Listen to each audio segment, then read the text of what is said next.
Waheguru Ji Ka Khalsa, Waheguru Ji Ki Fateh. Welcome to this segment of Coach Gurbani's a-sabad-a-day. The recitation today is Dhanasri Mahalla Pehla Aarti. This is the Aarti that you probably are all very familiar with. So let's recite and reflect on Guru Nanak's message on what a real Aarti or worship should look like. Because here, what he's saying is, he's redefining that ritual.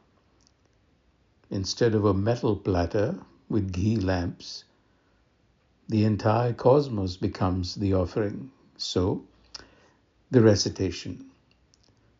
Dhanasri Mahalla Pehla Aarti, Gagan Mai Thaal, Ravichand Deepak Bane, Tarika Mandal Janak Moti. धूप मलयान लो पवन चवरो करे सगल बन राय फूलत ज्योति. The sky has become the platter. The sun and the moon have become lamps, and the clusters of stars appear like scattered pearls, and the wind acts as incense, and the fragrant fire spreads like offering. And all Sagal Banarai, the entire creation, blooms with light. So you see, this is a shift from man-made ritual to cosmic revelation. So worship is not an act performed, but an awareness awakened. You have to look at creation around you and be awed by it. That is the awakening. So creation itself is the perpetual Aarti hoye, which is what he says in the Rahao. Kaisi Aarti hoye? Kaisi Aarti hoye? What Aarti can we perform for you? Or what should it look like? Bhavakhandana, Teri Aarti. Bhavakhandana, Khandan, destroyer. Bhav, fear. So he's addressing the Creator as the destroyer of fear and saying, Bhavakhandana, kaisi aarti hoye, teri aarti. How shall we do it? Anhata sabad vanchat pheri rahao.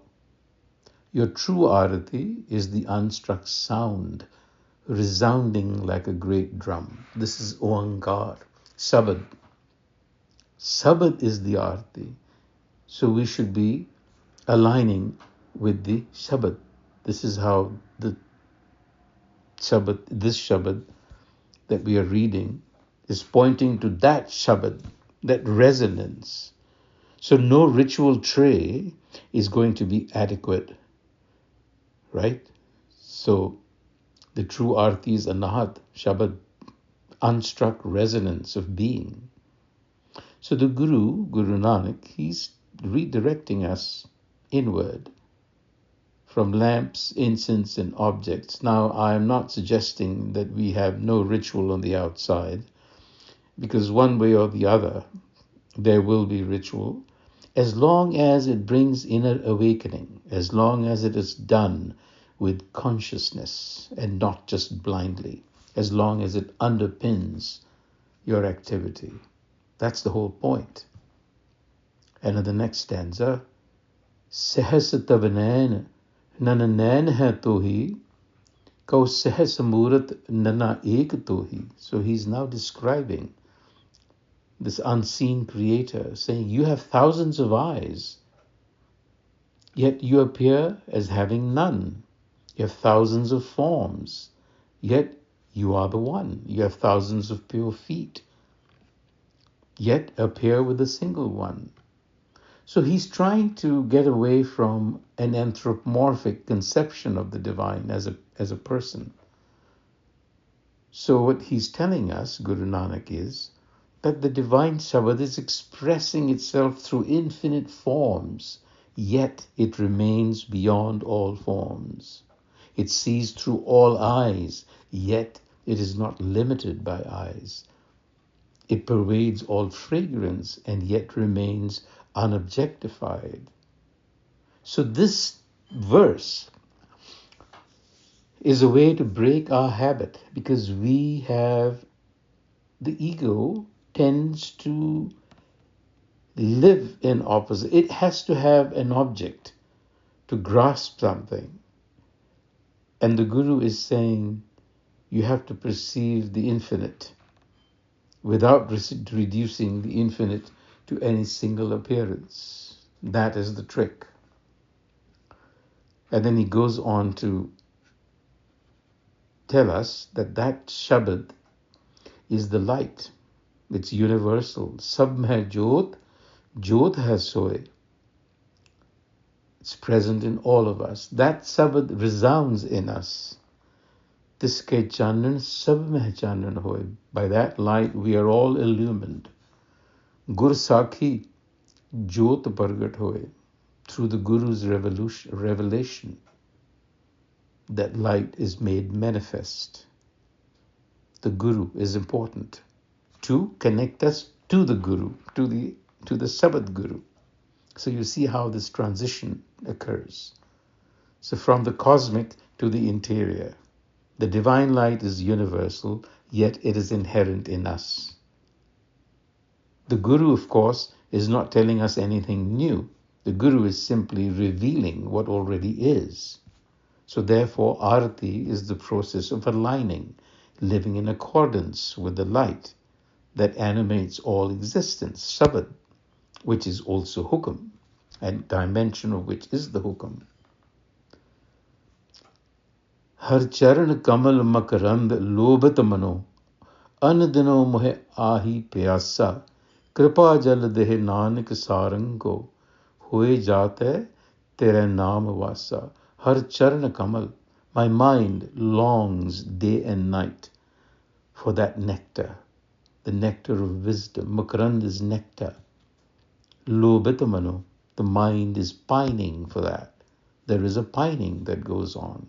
Anandino, this pining is necessary in any relationship of love. It's more about the separation which tortures us. That's love. Ahi pyasa, I'm hungry, I'm thirsty for that. Like the rain bird, Kripa Jalade Nanak Sarang ko points to the sarang, the rain bird, which positions itself with an open beak, hoping that the raindrop will fall into her mouth. That is how Nanak says we have to wait for the Sabad to resonate. It is resonating, but we have to align to it. The mind is the sarang, thirsting, pining, not for any stagnant water, but for Naam. So, one, the sky has, the nature has become the natural arati. So we can't really make an offering like holding a platter. The arati is this unstruck sound inside. So we know that there is no single face, and yet it is in every single face.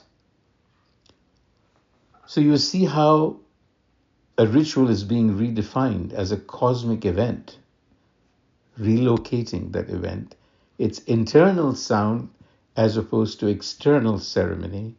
It dismantles our anthropomorphic sense of what this creator might be. And light, wisdom, is the ontology. And the Guru is the revelatory lens of that wisdom. So you need, and devotion is the pining. It's not ritual. Vaheguru Ji ka Khalsa, Vaheguru Ji ki Fateh.